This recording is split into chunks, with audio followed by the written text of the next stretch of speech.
Hi everyone, welcome to my channel. Basically in this video we will be discussing about everything which worked for me last year. जब मैं 12th में थी मैंने अपना boards manage किया, मैंने अपना प्री बोर्ड्स मैनेज किया, साथ ही साथ मैंने नीट भी दिया था, कोचिंग्स वगैरह, टेस्ट वगैरह, मॉक टेस्ट सब। आज हम डिस्कस करेंगे कैसे मैंने मैनेज किया और कैसे आप कर। This video is basically about the 4 pillars which I will be talking about. The first one is time. मैंने कैसे कितना टाइम किसको अलॉट किया, कितना टाइम डिवाइड किया कि कितना मैं करूँगी, कितना मैं कोचिंग को दूँगी, कितना मेरा स्कूल में जा रहा है, कितना मेरा होमवर्क्स वगैरह, असाइनमेंट्स वगैरह होते हैं उसमें जा रहा है, प्री बोर्ड्स के लिए पढ़ना है तो उसमें कितना जा रहा है। तो मैंने पहले तो डिवाइड किया। तो पहले मैं डिस्कस करूँगी टाइम के ऊपर। सेकेंड पॉइंट में डिस्कस करूँगी अबाउट बर्नआउट्स।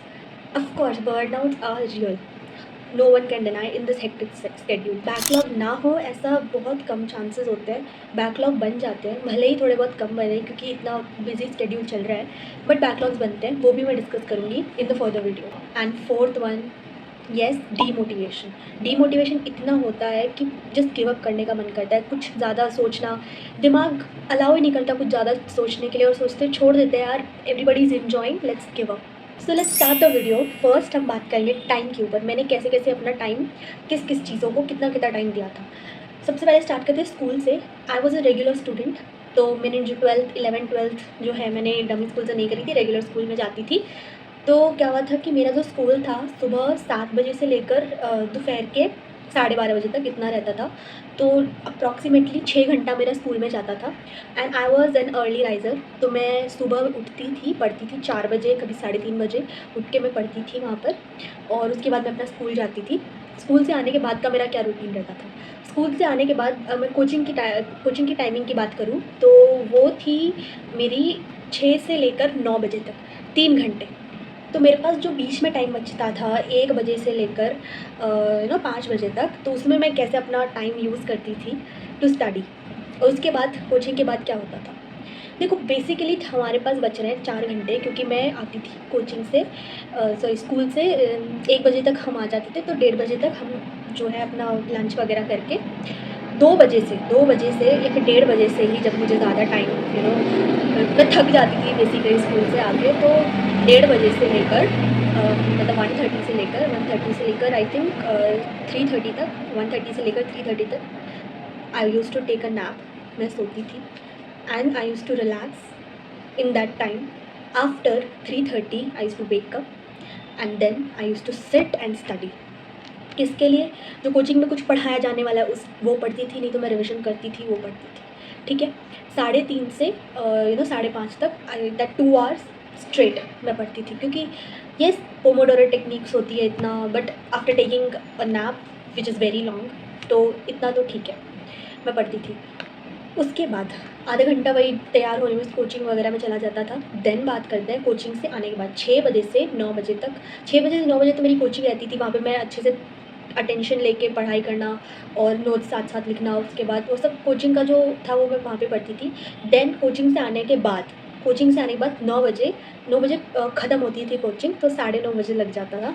देन मैं I use to start studying at 9:30 after taking dinner. जल्दी से मैं डिनर कर लेती थी और कभी कभार स्किप भी हो जाता था, नॉट लाइक मैं I don't recommend, but I was like I usually skip dinners. तो क्या हुआ था कि 9:30 से मैं स्टार्ट करती थी पढ़ाई करना, 9:30 से लेकर it can even go to 12 if I have very much interest to study, वरना I use to wrap up around 11:30। तो मैं इतना ही करती थी और रैप अप करके सो जाती थी।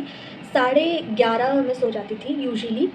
11:30 से 4 बजे तक मैं सो जाती थी, तो कितना हो गया लगभग मुझे 4.5 घंटे रात को और 2 घंटे दिन में, तो 6.5 घंटे मुझे बेसिकली नींद मिलती थी।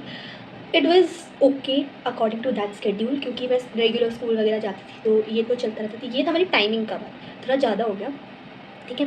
तो बेसिकली ये था मेरा टाइमिंग का, और मुझे यहाँ पर अगर हम देखा जाए तो 2 घंटा सुबह, 2 घंटा दोपहर में और 2 घंटा, तो बेसिकली मुझे 6 घंटे मैं सेल्फ स्टडी अपना कर लेती थी विद दिस हेक्टिक स्केड्यूल, जहाँ पे मैं स्कूल भी जा रही हूँ, जहाँ पे मैं कोचिंग में जा रही हूँ, ठीक है। नंबर 2 आता है बर्नआउट्स का। बर्नआउट्स का खेल मैं तुमको सिंपल तो बताती हूँ।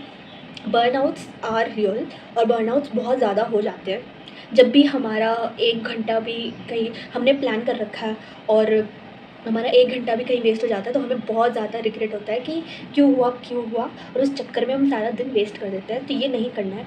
बर्नआउट बेसिकली आपको क्या होता है कि दिमाग में इतना ज़्यादा प्रेशर आ जाता है कि बहुत ज़्यादा मेंटली एग्जॉस्टेड हो जाते हैं हम, हमारा मन नहीं करता फिर पढ़ने का, और ऐसा लगता है there too much to do and not enough. वो सब पता है, don't give your brain second chance to even think about it. You have to be very clear with your thing that you have to do it. तुम अपना time table बनाओ, तो मुझे करना है तो मुझे करना है। There is no second chance and there is no further what if मैं ये कर लूँ, बाद में कर लूँगा, ये कर लूँ। There are only 200 days left for your need. Okay, there are only 200 days left for your need. Please be serious. अभी तो सीरियस हो जाओ। फोर्थ आता है बैकलॉग का। देखो इतना ज़्यादा हेक्टिक शेड्यूल में कभी कभार हमारे स्कूल में से असाइनमेंट्स भी मिलते हैं, हमें प्रोजेक्ट्स भी मिलते हैं, प्रैक्टिकल्स भी चल रहे होते हैं, तो इन सब में क्या है कि बैकलॉग बहुत ज़्यादा बन जाता है। कभी हमें कोचिंग चले जाते हैं पर डीपीपीज़ नहीं हो पाती, कोचिंग के होमवर्क नहीं हो पाता, उसका रिविजन नहीं हो पाता है, उसके क्वेश्चंस जो है लगाना मतलब खुद से जो होते हैं वो बच जाते हैं। एक्स्ट्रा जितनी भी हम चीज़ें कर रही होती हैं वो तो होती नहीं है। जो मेन चीज़ हम करना चाहते हैं, एनसीईआरटी रीडिंग करना चाहते हैं, नोट्स बनाना चाहते हैं, उसके मतलब शॉर्ट नोट्स बनाना चाहते हैं, वो नहीं हो पाता है, तो वो बैकलॉग क्रिएट होता जाता है। मेरा सजेशन यही है कि आप लोग क्या करना कि संडे है ना, संडे को एज अ डिवाइन डे माना करो। संडे को of course it's a rest day, but अपनी बॉडी को रेस्ट मत देना जब तक तुम्हारा बैकलॉग कंप्लीट नहीं हो जाए। ठीक है, 2 घंटे अगर तुम एक्स्ट्रा पढ़ोगे ना तो बाद में तुमको इतना प्यारे लगेंगे ना दो घंटे जब रिजल्ट आएगा तब। ठीक है, just imagine that. Fourth, demotivation. Okay, it is directly linked to तुम कितना पढ़ रहे हो। देखो डीमोटिवेशन तब होता है जब तुम्हारे आसपास के लोग जो है इंजॉय कर रहे हैं but you are not enjoying, you are just grinding and you are not getting results.